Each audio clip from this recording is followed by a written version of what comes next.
नमस्कार, मैं हूं श्वेता सिंह। आप देख रहे हैं आज तक। अब की बार किसका बिहार, यही सवाल है जो आज लोग पूछ रहे हैं।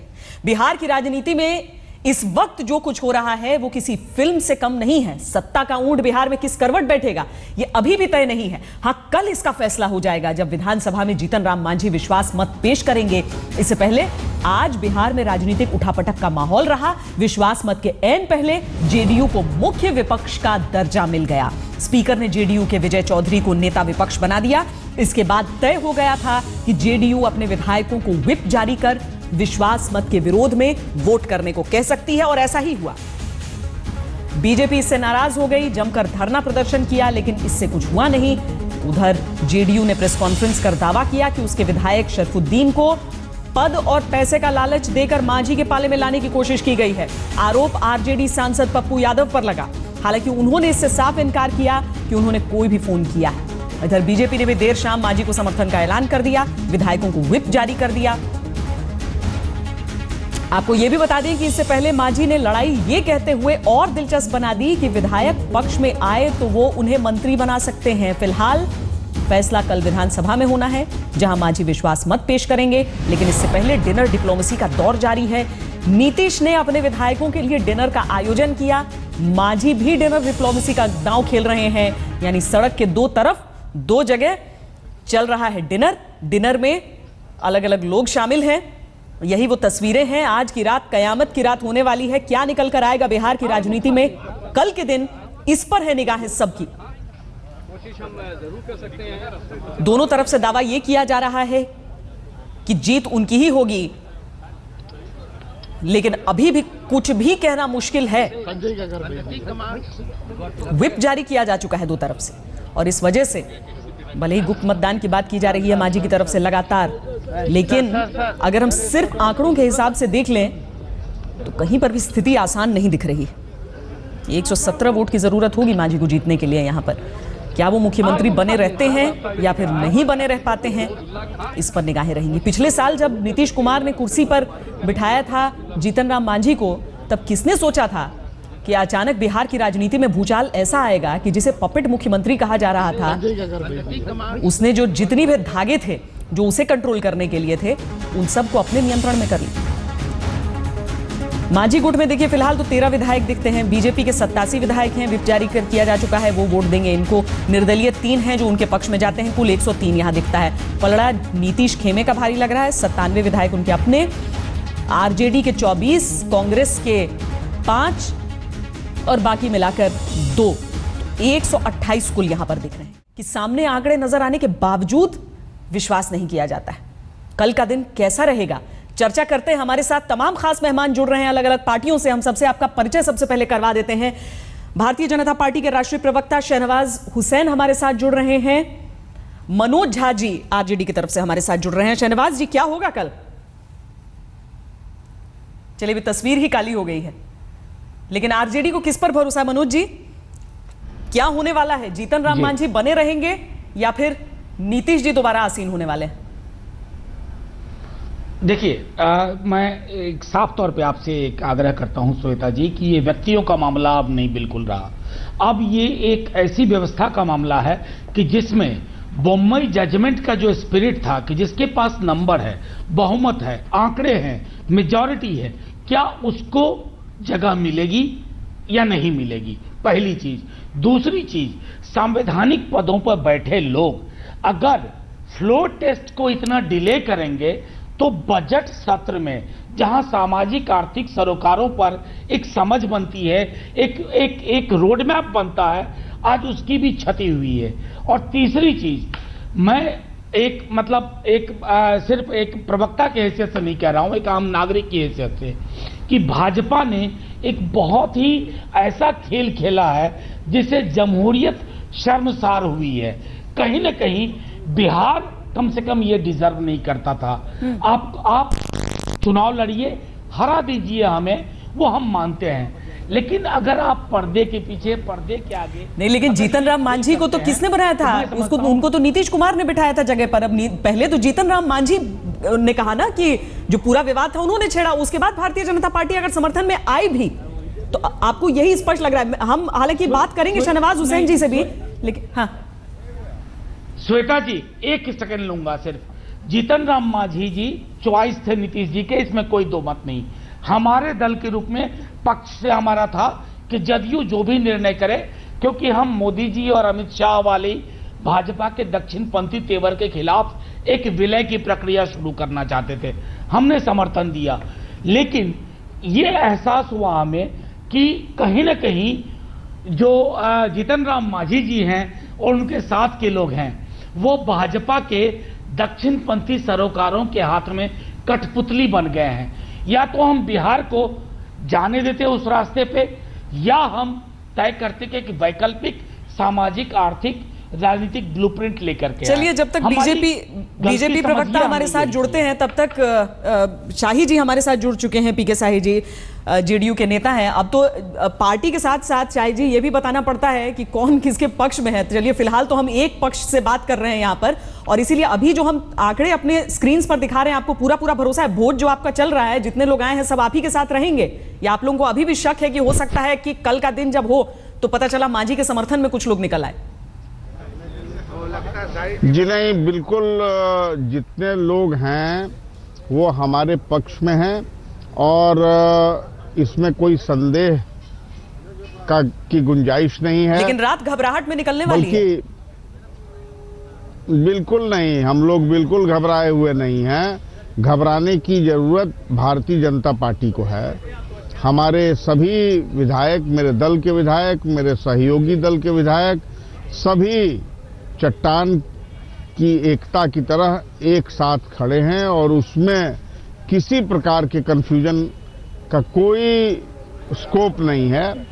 और ये आप सब देख चुके हैं, पूरे देश की मीडिया कल से हम लोगों के सभी माननीय विधायकों को कवर कर रही है, और बिल्कुल स्पष्ट हो चुका है कि भारतीय जनता पार्टी का जो यह षड्यंत्र है वो विफल हो चुका है, और वो पर्दे के पीछे से जो खेल खेल रहे हैं और श्री जीतन राम मांझी जी को जो बलि का बकरा बनाने का काम कर रहे हैं, ये बिल्कुल देश के सामने और देश की जनता के सामने स्पष्ट हो चुका है। बीजेपी बना रही है। आप लोगों ने भी तो उन्हें कोशिश की थी एक कठपुतली ही बनाने की ना, कुर्सी पर बैठाकर। जी नहीं, हम लोगों ने नहीं। देखिए, श्री नीतीश कुमार जी ने बिल्कुल भरोसा किया, और भरोसा करके उनको नॉमिनेट किया। वो इलेक्टेड लीडर नहीं है जनता दल यू के। जनता दल यू के सभी माननीय विधायक श्री नीतीश जी के त्याग पत्र के विरोध में थे, लेकिन वो सेंटिमेंट में सोए हुए और उन्होंने यह कहा कि नहीं, मैं त्याग पत्र दूंगा। वैसी स्थिति में Janata Dal you legislature party ने श्री नीतीश जी को अधिकृत किया, और उन्होंने श्री जीतन राम मांझी को भरोसे का व्यक्ति समझकर उनका चयन किया। और चलिए, हम बहुत ज्यादा पीछे नहीं जाते हैं। दिक्कत ये हो रही है कि बीजेपी प्रवक्ता शहनवाज हुसैन जी के लाइन में कुछ गड़बड़ी आ जा रही है। शहनवाज जी, अगर आपको, और साथ में हमारे साथ राजेश रंजन जी भी जुड़ चुके हैं, हालांकि हम उन्हें पप्पू यादव के नाम से ज्यादा जानते हैं, इसीलिए आपकी आ रही है। जी आ रही है ना शहनवाज जी? तो देखिए, सब मिलकर एक ही आरोप लगा रहे हैं कि बीजेपी ने पूरा खेल बिगाड़ दिया, बीजेपी को कल हार का मुंह देखना पड़ेगा, बीजेपी बीजेपी बीजेपी। आप लोग क्यों खलनायक नजर आ रहे हैं? देखिए, अपना घर, श्वेता जी, अपना घर संभलता नहीं, इल्जाम बीजेपी पे आयद करते हैं। किसका मामला था? नीतीश कुमार जी को मैंडेट मिला था बीजेपी जदयू के नेता के तौर पर मुख्यमंत्री बनने का। उन्होंने प्रधानमंत्री पद के लालच में बीजेपी का साथ छोड़ा, और उसके बाद जब लोकसभा का चुनाव आया तो कहा कि बलौर की हवा है नरेंद्र मोदी की। 2 सीट जीते, उन्होंने कहा कि नैतिकता के नाम पर हम त्याग पत्र दे रहे हैं, और ये ढिंडोरा पीटा गया कि महादलित समाज के एक व्यक्ति को बना रहे हैं। बनाया क्यों था? जदयू कहती है कि वो एक पार्टी है, एक व्यक्ति निर्णय कैसे कर सकते हैं? अगर उन्होंने बनाया तो फिर उनको लगा कि कठपुतली मुख्यमंत्री हैं, महादलित समाज से हैं, हम जैसे चाहेंगे वो करेंगे। लेकिन एक बात बताइए ना शहनवाज जी, कि आज आप लोग अगर जीतन राम मांझी का समर्थन कर रहे हैं हटाने के लिए तो इस वजह से कर रहे हैं कि वो सुशासन के प्रतीक हैं, या इस वजह से कर रहे हैं कि वो एक महादलित नेता हैं? देखिए, सुशासन और सुशासन का सवाल नहीं है। सवाल यह है कि एक महादलित समाज के एक व्यक्ति को, ये सोशल इंजीनियरिंग की तरफ आपकी कोशिश है? नहीं, सोशल इंजीनियरिंग नहीं है। ये शब्द गढ़ा हुआ है जदयू के लोगों का सुशासन का। क्या सुशासन? उसमें पिछले जब नीतीश कुमार जी मुख्यमंत्री थे तो 20 महीनों में तो बिहार में क्या क्या नहीं हुआ। 20 महीनों के अंदर जो कुछ हुआ है, वहीं बम विस्फोट हुआ नरेंद्र मोदी जी की सभा में, वहीं बच्चे मारे गए आपको छपड़ा में वो खाने से, वो जहर खाने से, और भी बहुत सारी घटनाएं हुई हैं। सवाल ये है कि जब जदयू के नेता नीतीश कुमार जी थे या मांझी जी थे, ये उनके दल का मामला है, लेकिन नीतीश कुमार जी को लगा कि जब उनके कहने पर वो काम नहीं कर रहे हैं तो वो उनको हटाने में लग गए। हम नहीं चाहते हैं कि 6-6 महीने पे मुख्यमंत्री बदला जाए। भारतीय जनता पार्टी इस पक्ष में थी कि भाई आपको हुकूमत मिली, आप हुकूमत चलाइए, लेकिन कभी आप त्याग कर दे रहे हैं, कभी आपको इच्छा जग जा रही है।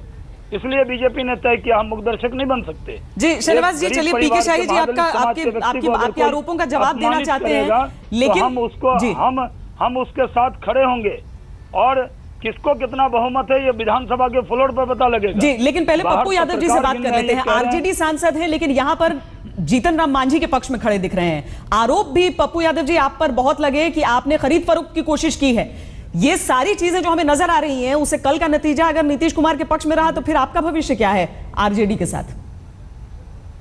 अच्छा, एक बात आप बताइए, पप्पू यादव बिहार की भविष्य और गरीब की भविष्य की चिंता और जमात की भविष्य की चिंता करेगा और सामाजिक न्याय की विचारधारा की अपनी भविष्य की चिंता करेगा। एक, जहाँ तक आरोप का सवाल है तो एक बात मैं बता दूं, पहला तो मैं सरफुद्दीन जैसे व्यक्ति से न कभी मिला, वो अल्लाह की सौगंध खा ले चले मस्जिद, मैं चलने को मस्जिद में तैयार हूँ, न मेरी कोई बातचीत और कभी मैं जान पहचान नहीं। एक, दूसरी चीज़, एक बात बताइए मैडम, आप जानते हैं श्वेता जी कि एक टेप पहले से प्लांट करके रखा हुआ वीडियो हो रही है, कैसे किसी को पता था कि पप्पू यादव फोन करेंगे या अमुक आदमी फोन करेंगे? इसका मतलब एक गहरी साजिश और प्लांट करके इस बात को लाया, पहला। दूसरा, सबसे बड़ी जो गंभीर बात है, उन्होंने कहा कि मुझको मुख्यमंत्री जी से बातचीत कराए, तो मुख्यमंत्री मेरे बातों की तो टेप हो गई। यदि वो कह रहे हैं कि पप्पू यादव ने कहा, तो ये बातें उन्होंने कही कि गरीबों के और सामाजिक न्याय को बचा लीजिए और आप मुसलमान हैं तो बड़ी मुसलमानों को बड़ा रेस्पेक्ट मिलेगा। तो ये एक तो जो बातें उसमें है, उसमें कोई घूस या तूस या पैसे की चर्चा तो किसी ने की नहीं, जिसने भी फोन किया। लेकिन जब मेरी बात वो कह रहे हैं टेप हुआ, तो मुख्यमंत्री जी की बात भी टेप होनी चाहिए। तो ये तो एक्सपर्ट को आप जांच दे दीजिए और मैं तो कानूनी कार्रवाई करूंगा। तो एक तो ये अलग बात है, ये प्रोपगंडा मास्टर है, वहाँ बहुत बड़े बड़े लोग हैं और मत पूछिए, मैं उसका नाम नहीं लेना चाहता हूं। लेकिन सबसे बड़ी बात, एक बात याद रखिएगा कि इस घटना में सत्ता जिसकी रहे जिसकी जाए, नीतीश कुमार जी राजनीतिक रूप से लूजर हैं। चलिए पीके शाही जी, इस बात का जवाब दीजिए। पप्पू यादव जी जो बात बता रहे हैं उसका जवाब दीजिए जी। नीतीश कुमार जी पर पप्पू यादव जी हम जवाब ले लेते हैं। पीके शाही जी से जवाब नहीं, एक अच्छे लीडर को, एक अच्छे लीडर को कुछ लोगों ने बलि का बकरा बनाया अपने स्वार्थ के लिए। वह व्यक्ति बहुत ही निश्चित रूप से बनाया था महादलित। पीके शाही जी, जो आरोप आपने लगाया बीजेपी पर जीतन राम मांझी को बलि का बकरा बनाने का, वो घूम फिर कर आरोप आप ही पर पहुंच गया है। जवाब दीजिए। अब आदरणीय पप्पू यादव जी के इस आरोप का जवाब देने की आवश्यकता मैं नहीं समझता हूं, लेकिन एक बात स्पष्ट है कि श्री मांझी जी को श्री नीतीश कुमार जी ने उनका चयन किया और उसके उपरांत वो बिहार के मुख्यमंत्री पद के पद पर आसीन हुए, और इस आशा और उम्मीद के साथ कि वह जनता दल यू के नेता श्री नीतीश कुमार के रोड मैप पर काम करते रहेंगे। लेकिन दुर्भाग्य है कि भारतीय जनता पार्टी उनके पीछे लग गई और भारतीय जनता पार्टी ने कहीं न कहीं उनको ये समझाने की चेष्टा की और उस चेष्टा में उनको सफलता भी मिली कि वह भारतीय जनता पार्टी के साथ आ जाएं और फिर भविष्य में उनके हितों का ध्यान भारतीय जनता पार्टी रखेगी। और इस कारण श्री जीतन राम मांझी जी दल के सिद्धांतों और दल के नेता के विपरीत भारतीय जनता पार्टी के कुचक्र में फंस गए। ये सीधा सीधा खेल भारतीय जनता पार्टी का है। और जहां तक कभी शाहनवाज जी कह रहे थे 20 महीने की बात, 9 महीने से दिल्ली में उनकी सरकार है।